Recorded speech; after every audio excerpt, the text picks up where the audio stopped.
We have a finite planet. We've already consumed the accessible high-grade deposits of most of the crucial non-renewable resources. And it's worse for the renewable resources. We're already consuming more than the natural machine can replace. This means we're literally eating into our capital, such as the breeding stock of a fishery. Once that capital is gone, the resource ceases to exist totally. The poster child here is climate change, but that's not the only crisis. There are many others, such as extinctions, deforestation, destruction of the soil. Solving this problem requires we reduce our total impact on the planet and on its ecosystem. And this impact is made up of only three factors: the average affluence per person times the effect of technology, measured as a percentage, the lower being better, times the number of people. To reduce humanity's impact, we have to reduce one or more of these three. Especially in the environmental movement, the focus is on reducing affluence, almost totally. But that isn't going to work. Most of us will simply refuse to adopt the third world standard of living that it would require to succeed. Others believe that our ingenuity will produce the new technology needed to allow us to have the same standard of living, but with lower impact. However, this faith is rooted in the market mechanism, with rising resource prices making it profitable to supply the new technology as a business. Logical. Yet for many key resources, and drinking water may be the crucial one, government prevents prices from rising, so the market simply doesn't get that signal. Moreover, at the scale involved, it takes a great deal of money and considerable time to develop and distribute a new technology. That leaves only population reduction, and fortunately, this one works. The UN estimates that an amazing 1/3 of current births are unwanted. Simply avoiding these would reverse population growth. When women learn about contraception and have access to the means for it, they in general reduce their fertility voluntarily, substantially, and quickly. No coercion is needed, and the cost is very, very low. The problem here isn't carbon emissions. That's a symptom. The underlying cause is absolutely clear. There are too many of us. The lens through which the populations view the problems of the world is one of pathological anxiety. And I use the word pathological in its correct and proper sense, meaning an obsessive focus on one side of the problem. That the multiplication of human beings is in itself a frightening and awesome phenomenon from which we, as a planet and as a population, need to be defended. Ever since Malthus argued that without war and pestilence and famine, human numbers would outstrip food production, ever since the late 1700s, there has been this same pathological anxiety recurring in almost every generation. Production, on the whole, has increased along with population growth, and there's no reason to think that this won't continue. The key resource is human beings, not the key problem. Large families in poor countries are, on the whole, a necessary response to the absence of opportunity, the need for rural communities to be self-sustaining. Those are the problems that need to be dealt with. The population debate has now moved on to the impact of the demographic growth on the environment. Now human beings are looked at not as primarily consumers of dwindling resources, but now as emitters of greenhouse gases. So suddenly, if we reduce the number of people, we reduce the emissions and therefore somehow solve our environmental problem. This is merely a tactical shifting of the ground on the part of the populationists. They know that their arguments about the need for fewer poor people are unacceptable, so they're now trying to seize a share of the moral ground which is now occupied by the green movement. But I'm afraid the same arguments hold here too. People are the source of resolving the green crisis, the ecological crisis, not simply the cause of it. I believe openness to life is the centre of true development. And what I mean by that is that our focus must be on the welfare of human beings. It must start from human need. It must trouble us. It must keep us awake at night, that people are born into poverty and without opportunity. And we need to organise our societies and our planet so that human beings are nurtured into life, not chased off the planet. The first thing that we're all going to agree about, so far anyway, is that coercion isn't the answer. We're asked whether it's a moral imperative that we should alter population, I don't think it's a moral imperative. I think it's actually a judgment based on evidence. When a population reproduces in the presence of finite resources, then at some point a catastrophe happens to that population. And I think the issue, in a sense, for population control is that it will happen. The question is, will it happen nicely or will it happen nastily? Will we in fact go on reproducing at the rate we are, in which case something ghastly will happen, we'll run out of resources, we're soiling the planet, or in fact will human development mean that actually we're enabled to control our population? So I think the essence is, if we're going to get there, it has got to be through choice, and what we have to do is to enable people's choice. And again, I think if you look at the evidence, there's this process which is called demographic transition. And one can look at the evolution of populations in the following way. In a completely undeveloped environment, the death rate is very high because the conditions are insanitary, there's a lot of infection, and the birth rate is very high as well. And in that situation, you have a fairly balanced population.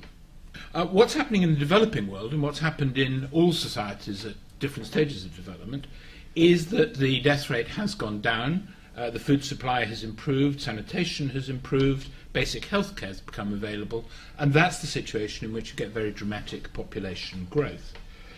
But then, as populations become urbanized, as there's a transition towards development, as contraception becomes available, children survive, they require education, they don't go out to work, and people start actually making choices about whether they have children or not. And that's why contraception is so important, and that's the choice that people make. And then we get to the situation in the most developed countries of the world, where birth rates are actually, in many countries, below replacement rates. So I think we can see actually a natural evolution where it becomes to people's advantage not to have too many children. The way that we're going to engender population change in the developing world is actually by making sure that we reduce child mortality, we reduce maternal mortality, we feed children better. But where I depart from you radically is that at that point those populations need contraceptives. But I would just emphasize in closing that choice requires access to free contraception. I think we need to repose this debate in the way it happens and has happened historically. Because over time, the debate around population has really been one that's posed between two perspectives. One which, broadly speaking, you could call antinatalist. So that's to say one which tends to represent birth populations as a problem for development. And the other, pronatalist, perceives birth and population growth as positive for development. So that's the kind of line of debate. I think there is a need to repose the issue, because from where I'm coming from, actually these two movements and these two outlooks on the world have got more in common than sets them apart.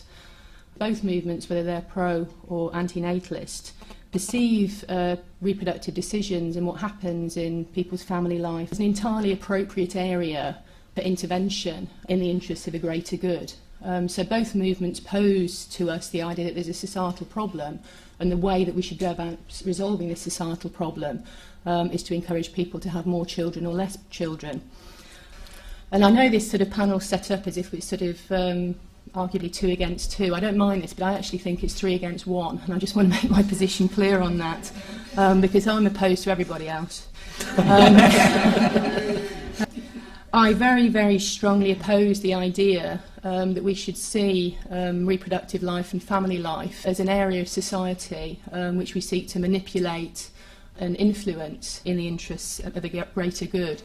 I think in whichever form it takes, the moralisation and politicisation of private life is a really problematic thing to do. I think private life is a very fragile thing. Our privacy is a hard-won gain. It's taken a very, very long time for civilised societies to develop ideas about privacy and intimacy, which we culturally hold in high regard and which we value, and we see as a protected space, an area of freedom in which individuals can shape their own destinies, make decisions that they perceive are right. From my point of view, what I perceive as the most important moral imperative that matters more than anything else is guarding that realm of freedom and privacy and intimacy. Both pronatalist and antinatalist movements have really moved back from suggesting that they have anything to do with coercion or the state or laws or anything like that.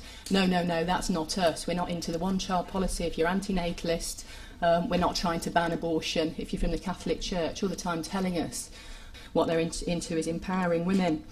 And this brings me to my second point, which is that I think there is a huge level of dishonesty about what they're really saying to women here. And at the very least, women should expect from them a level of honesty about what they're saying, which is what they are really saying, is they think women make bad, wrong decisions. What the Catholic Church and the pro-life lobby really thinks is that women shouldn't have abortions, and I think it would actually love it if there were laws which made abortions much harder to get.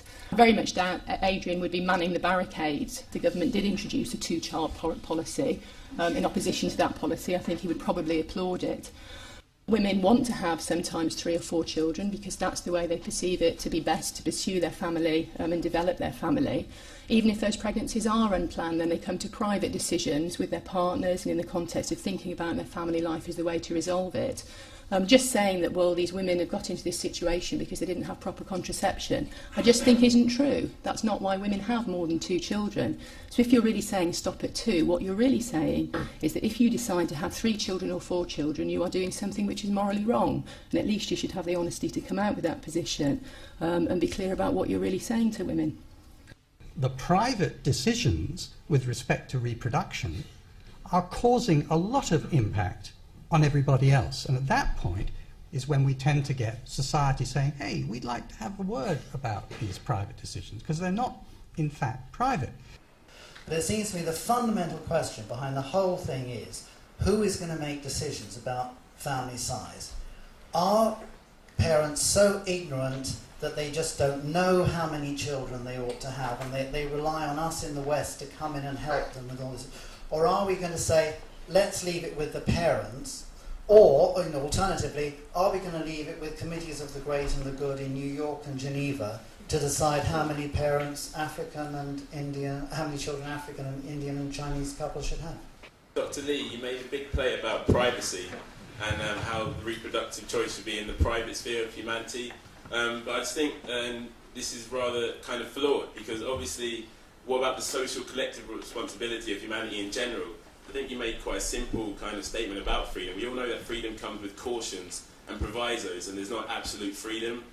In society, it's a contractual obligation. You live by the rules and obligations of society.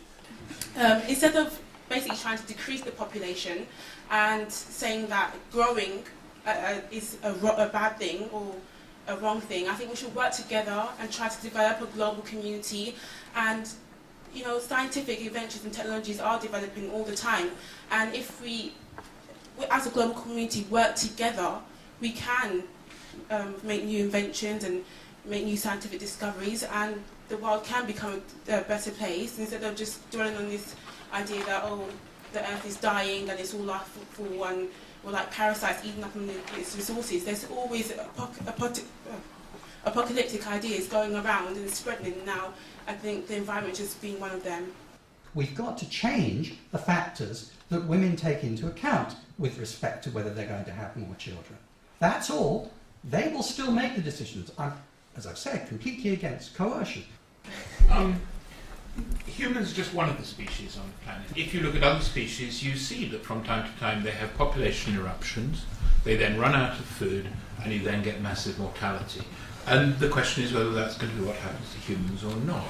And it simply isn't good enough to say that actually the planet is going to be able to sustain an infinite number of humans. It simply isn't going to be able to do it. From my own point of view, my own politics, and I suppose the thing that I think matters more than anything, and is the moral imperative which trumps any other concern that anybody would have, is to create a culture and a political system which seeks to maximise the ability for people to make these decisions. I mean, it is interesting how this debate has gone. It has turned on privacy. It's turned on what is a legitimate sphere of privacy and what is a legitimate choice. Can we make a private choice in this respect? Nobody makes choices except against a cultural background, a background of values, and a background of what is important. And that's why a culture of life, a culture which welcomes life, is absolutely vital, precisely so that people can make real choices that are not the products of fear, anxiety, and coercion. I think it's quite sad that our climate change has simply come down to not having any children when we have cultivated farms and we have pushed forward the boundaries of science. It just seems quite like underselling humanity, really. The point that was made about the need to look at kind of the evidence and look at what's happened with animals and the kind of, animals run out of food, so if they have, they have a boom in their population and then they run out of food and resources and they die and it gets smaller, and this is the inevitable way of things. And I just really wonder whether we think that these models apply to humanity in the same way, because it really always struck me that one of the things that defined humanity was our ability to think and plan and create and care and invent and do all of these things, which I've always thought really distinguished us from animals. A population explosion and decline will afflict humanity the same as fish. Even a school of fish, I put it to you, cannot take cameras to their conferences. I know this is deeply insulting to fish rights and so on, but I do want to ask you, do you think we are running out of water? Is your physics any good on this question? Are we running out of water on the planet? Do you believe that water evaporates from this planet? Or do you believe that rather it's human failure to be ingenious enough so far to provide proper irrigation to Africa that is the problem? And then, as you put it, and this is something that you did say, I want a word, you say, to local Ugandan women. That's not coercive at all. You go down with the UN and Barclays and you say, I want a word. You're not doing us any favours for the planet. Stop having children. That, for me, is not just coercive. It is imperialism, the new face of imperialism, where it denies its racism just as much as it enacts it in practice. I don't think that we are magically different from any other species. We are very highly developed. We have the ability to think. We have cognition. But actually we're a member of the family of many species that live on this planet. And I think that we do have the capacity to do both harm and good to the planet.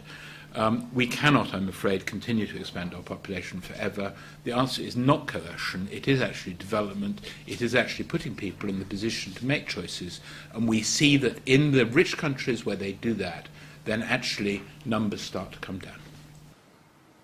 So I return to where I started, which is I believe in a benign God. I believe in this planet. I believe that people are not parasitic on this earth. I believe people are the answer, they are the solution, and we together, working together, forming that human community about which the lady at the back spoke so beautifully, that is how we deal with these problems, not by scurrilous scapegoating pathological anxieties. The whole idea that population reduction is a scapegoat for the poor is just grotesque, because if you look at the actual situation, an Ethiopian farmer has an impact on the planet 1/160th of that of you and me here in London. So in fact, if we want to reduce the impact of the planet by reducing population, the population to reduce is in the Western world, not in the poor world, because we have 160 to 1 advantage if we do that. But the problem is that if that Ethiopian farmer moves to London, he will adopt our lifestyle. So you then have him multiplying his impact by 160. It's not a simple question. It certainly has nothing to do with the poor. It has everything to do with numbers. I'm really, really worried about the increasing number of discussions I'm in, where people basically use arguments about being evidence-based, kind of scientific, rational and all of that, to argue for a political moral position. Because whatever's being said here about evidence, what is being argued for here is a perspective on how far we should value reproductive choice, personal life and autonomy. And you can call it what you like, but what you are arguing for, if you say the evidence shows people need to have smaller families and not have more than 1 or 2 children, is that you are arguing that the sphere of life, which we call private and intimate life, should be subject to external intervention, not in the interest of giving people more choice and providing contraception and let them do with it what they will, but for another reason, for your greater good. That's what's being argued for, and that's a moral position. It's not an evidence-based position in some kind of neutral way. It's a moral stance on the private sphere of life, and I think that we should have an honest battle about what we're saying about that.